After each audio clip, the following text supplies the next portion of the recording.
अस्सलाम वालेकुम क्लास, क्या हाल है आप लोगों का? खैरियत से हो? आप लोगों को लास्ट क्लास में मैंने मल्टीप्लिकेशन का करवाया था और क्लास में भी आप लोगों को काफ़ी मैंने मल्टीप्लिकेशन का समझाया भी था। एक एक स्टूडेंट को मैंने अलग से मल्टीप्लिकेशन के क्वेश्चन समझाए।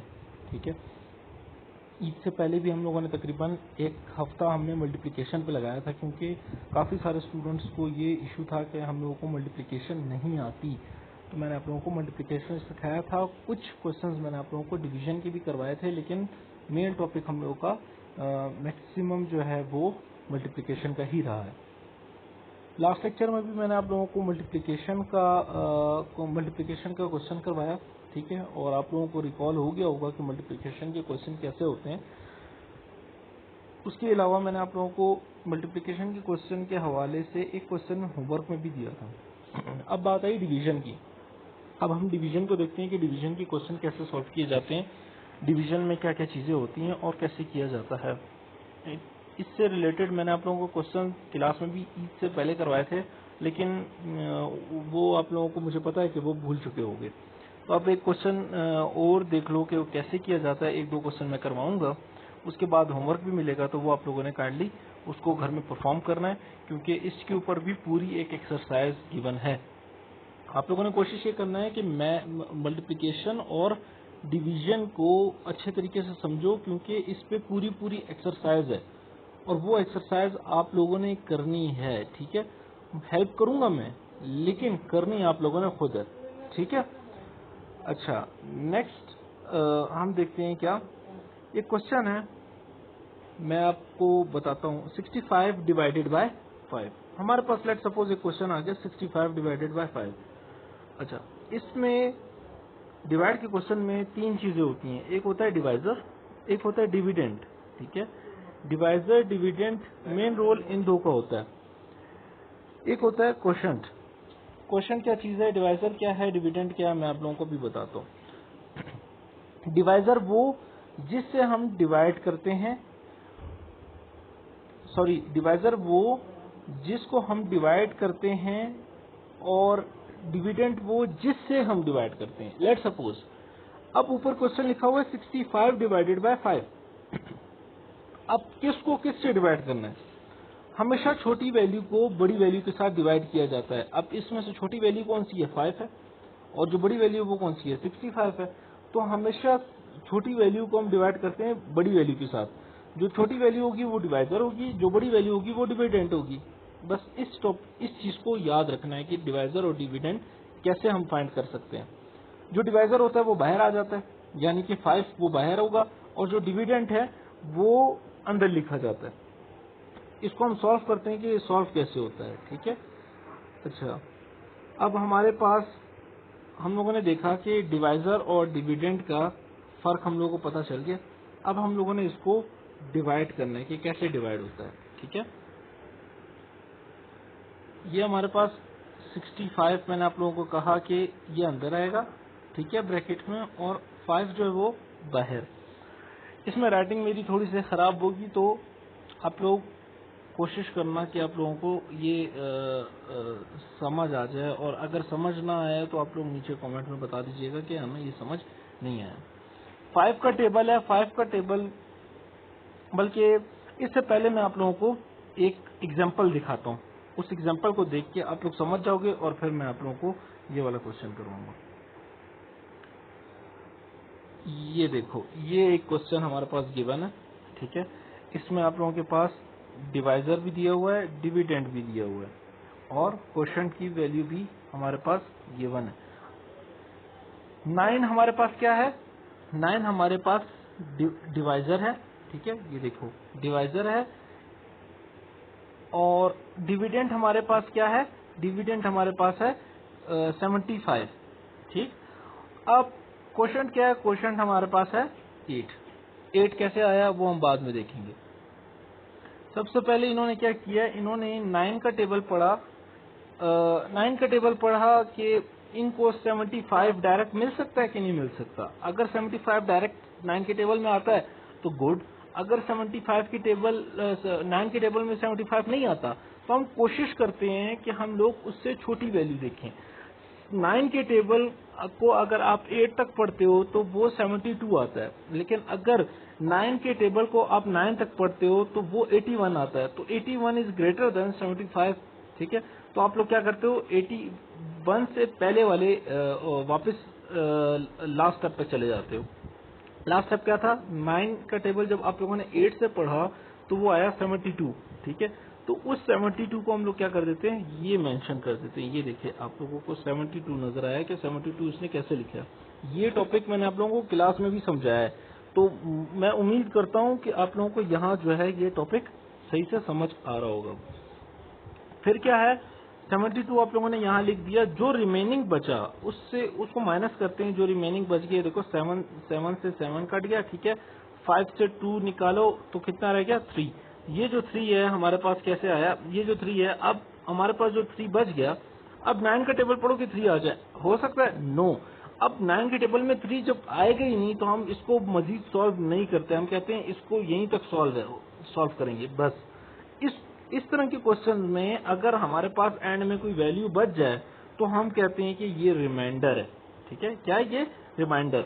और जो ऊपर जिससे हम मल्टीप्लाई करते हैं और जो वैल्यू आ रही होती है वो कहते हैं हम क्वेश्चन समझ आया तो ठीक, नहीं समझ आया तो नेक्स्ट क्वेश्चन हम करते हैं तो उसमें मजीद समझ आ जाएगी। ठीक है, अच्छा, अब ये क्वेश्चन था कि डिवाइजर और डिविडेंड हम लोगों ने फाइंड करना था। अच्छा, वो फाइंड कर लिया कि डिवाइजर जो होता है वो छोटी वैल्यू होती है, हम लोगों ने छोटी वैल्यू को बाहर रखा, और जो डिविडेंड होता है वो बड़ी वैल्यू होती है, हम लोगों ने उसको अंदर रख दिया। 5 का टेबल पढ़ो कि 65 आ जाए। अगर किसी को टेबल नहीं आता ज्यादा, क्योंकि 65 5 10 50 होता है और 65 उसके बाद आ रहा है। ठीक है, तो हम कोशिश करते हैं, हम पहले इसको सॉल्व कर देते हैं, बाद में पहले हम इसको सॉल्व करेंगे, बाद में हम इसको सॉल्व कर लेंगे। ठीक है, तो स्टेप बाय स्टेप हम कोशिश करेंगे, चलें। अब देखना, 5 का टेबल पढ़ो कि 6 आ जाए। 5 1 जा 5 आ सकता है, लेकिन 5 के टेबल में 6 नहीं आता। 5 2 जा 10 होता है, तो हम कोशिश करते हैं कि 6 से छोटी वैल्यू आए। तो 5 1 जा 5, तो जो 5 1 है वो हम यहाँ ऊपर लिख देते हैं, और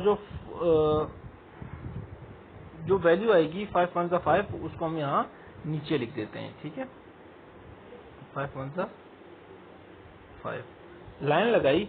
नेक्स्ट वैल्यू को अब हम क्या करेंगे, नेक्स्ट वैल्यू को हम इस तरह नहीं उतारेंगे, अब हम करेंगे इसको माइनस। 6 में से 5 को माइनस करो, कितना आ गया, 1 रिमाइंडर। अब इस 1 के साथ जो नेक्स्ट वैल्यू थी 6 के साथ, उसको भी हम नीचे उतारेंगे, ये आ गया 5। ठीक है, अब आ गया 15। 5 का टेबल पढ़ो कि 15 आ जाए। 5 1 जा 5, 5 2 जा 10, 5 3 जा 15, 5 3 जा 15, ये तो एग्जैक्ट वही वैल्यू आ रही है, तो ये तो ज्यादा अच्छी बात है। 5 3 जा 15, मैंने लिखा 5 3 जा 15। नीचे कुछ वैल्यू, ये 1 से कट गया, 5 से कट गया, नीचे कुछ बचा, नो 0। इसका मतलब है जो रिमाइंडर है, तो हमारे पास तो रिमाइंडर कुछ बचा ही नहीं। क्वोशंट की वैल्यू हमारे पास क्या आ गई, 13। ये हमारे पास क्वोशंट की वैल्यू आ गई हमारे पास 13। डिवाइजर था हमारे पास ये, डिविडेंड था हमारे पास ये, और रिमाइंडर हमारे पास कुछ भी नहीं है, रिमाइंडर हमारे पास कुछ भी नहीं है। तो ये क्वेश्चन आप लोगों का सॉल्व हो गया। ये इजी था, इतना टफ क्वेश्चन नहीं था। एक और क्वेश्चन है, मैं आप लोगों को करवा देता हूँ, देखो अभी।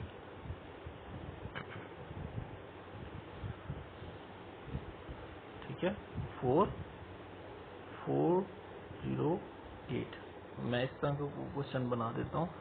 अब आप लोगों को 4 का टेबल पढ़ो कि, एक मिनट, आप लोगों को मैंने, ये वीडियो ज्यादा बड़ी हो रही है, और जब ज्यादा बड़ी वीडियो चली जाए तो अपलोड होने में मुश्किल होती है। ठीक है, अब ये वाला क्वेश्चन मैंने सॉल्व किया हुआ था, मैं यहीं से आप लोगों को समझा देता हूँ। हमारे पास डिवाइजर क्या है, 2। डिविडेंड क्या है हमारे पास, 442। 2 का टेबल हम लोगों ने पढ़ना है कि ये वाला 4 सॉल्व हो। 2 1 जा 2, 2 2 जा 4, तो हम लोगों ने 2 2 जा 4 ये लिखा। ठीक है, फिर नेक्स्ट वैल्यू को, इसमें से ये दोनों कट गए एक दूसरे से, नीचे 0 आया। ठीक, ये 0 है।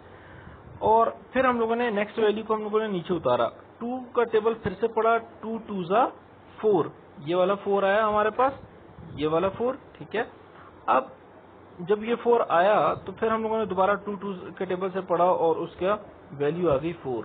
अब जब इसको देखोगे तो ये दोनों भी एक दूसरे से कट गए, कुछ भी वैल्यू नहीं है, 0। अब इसको हम लोगों ने नीचे उतारा इस 2 को, अब इसकी बारी है, 2 को टेबल से पढ़ो कि ये 2 आ जाए, 2 1 जा 2। अब ये 2 जब आ गया तो इन दोनों को काटो, नीचे कुछ बचा ही नहीं, आगे कोई वैल्यू रहती है? नो, आगे कोई वैल्यू नहीं रहती। तो इसका मतलब है ये क्वेश्चन हमारे पास सॉल्व हो गया। हमारे पास मेन थीम क्या होता है, हमारे पास हमने करना क्या है, इसको करना ये है हम लोगों ने कि जो वैल्यू हमारे पास दी होती है डिवाइजर और डिविडेंड, हम कोशिश करते हैं कि इसको हम सॉल्व करते हैं एंड में 0 आ जाए। अगर एंड में इस तरह की वैल्यू आ गई, लेट सपोज यहाँ एंड में 1 आ जाता, तो 2 के टेबल में तो 1 नहीं आता, तो हम इधर तक स्टॉप हो जाते हैं। हम कहते हैं कि ये हमारे पास रिमाइंडर बच गया, रिमाइंडर मतलब बकाया, बकाया बच गया एक, ठीक है, तो हम यही स्टॉप कर जाते हैं। जहां तक सॉल्व होता है, अगर एक क्वेश्चन, 2 किस्म की सूरत हाल हो सकती हैं, एक ये कि क्वेश्चन के एंड में 0 आ जाए, इसका मतलब क्वेश्चन सॉल्व। एक ये कि क्वेश्चन के एंड में ऐसी वैल्यू आ जाए कि डिवाइजर से भी छोटी हो, ठीक है, डिवाइजर से भी छोटी हो, चाहे डिवाइजर 5 है और उससे छोटी वैल्यू आ गई 3 4, इसका मतलब है क्वेश्चन हमारा यहीं तक स्टॉप हो जाएगा। डिवाइजर 2 है तो इससे पहले आ गया 1, ठीक है, तो इसका मतलब है कि हमारा क्वेश्चन यहीं तक सॉल्व हो गया, तो हम उसको स्टॉप कर देते हैं, ठीक। अगर डिवाइजर से छोटी वैल्यू आ जाए, 0 ना है, छोटी वैल्यू हो, डिवाइजर से छोटी वैल्यू हो, तो इसका मतलब है क्वेश्चन को हम उधर ही स्टॉप कर देते हैं और उस छोटी वैल्यू को हम बोलते हैं कि ये रिमाइंडर है। और अगर आखिर में ये 0 आ जाए तो इसका मतलब है ये क्वेश्चन फुल सॉल्व हो गया और इसका आंसर आ गया 0, कोई रिमाइंडर नहीं बचा, ठीक है। ये भी आप लोगों को उम्मीद है समझ आ गया होगा, इसकी भी मैं स्क्रीनशॉट वगैरह जो है वो आप लोगों को भेज दूंगा, ठीक है। अच्छा, ये आप लोगों का होमवर्क के कुछ क्वेश्चंस भी हैं, मैंने यहाँ लिखे हुए हैं, ये आप लोगों के होमवर्क के क्वेश्चन है। आप लोगों ने कोशिश करना है कि इस होमवर्क के क्वेश्चन को सॉल्व करना है। आ रही समझ? ये देखो 68 डिवाइडेड बाय 4, इसमें डिविडेंड हमारे पास क्या है, ये 68, और डिवाइजर हमारे पास क्या है, छोटी वाली वैल्यू 4। इन दोनों में से छोटी वैल्यू कौन सी है, 8, और डिविडेंड कौन सा है, 406। और सेकंड क्वेश्चन में क्या है, डिविडेंड हमारे पास क्या है, 121, और डिवाइजर हमारे पास क्या है, 3। तो आप लोगों ने इस क्वेश्चन को भी सॉल्व करना है, इन क्वेश्चंस को आप लोगों ने घर में सॉल्व करना है ताकि आप लोगों की प्रैक्टिस हो। और ये क्वेश्चन भी बहुत इजी है, आप लोग जब करोगे तो आप लोगों को इजी लगेगा, लेकिन अगर सिर्फ देखते ही रहोगे तो फिर आप लोगों को थोड़ा टफ लगेगा, ठीक है। तो आप लोगों ने इन क्वेश्चन को भी सॉल्व करना है, जहां आप लोगों को समझना है, आप इस वीडियो को थोड़ा सा बैक करके देखो, फिर आप लोगों को वो चीज़ समझ आ जाएगी। सब कुछ इसमें एक्सप्लेन किया हुआ है, बस आप लोगों को थोड़ी सी तौफीक की ज़रूरत है ताकि आप लोग उसको देखो, और जहाँ से समझना है दोबारा से उसको जाके वीडियो को देखो और फिर से क्वेश्चन सॉल्व करो। कोशिश करो 1 से 2 क्वेश्चन ऐसे देख देख के कर लो जैसे वीडियो से देख के कर रहे हो, और लास्ट क्वेश्चन ऐसे करना कि खुद से करना ताकि आप लोगों को समझ आ जाए, ठीक है। बाकी अपना ख्याल रखना, नेक्स्ट लेक्चर में मिलते हैं इंशाल्लाह। अल्लाह हाफिज।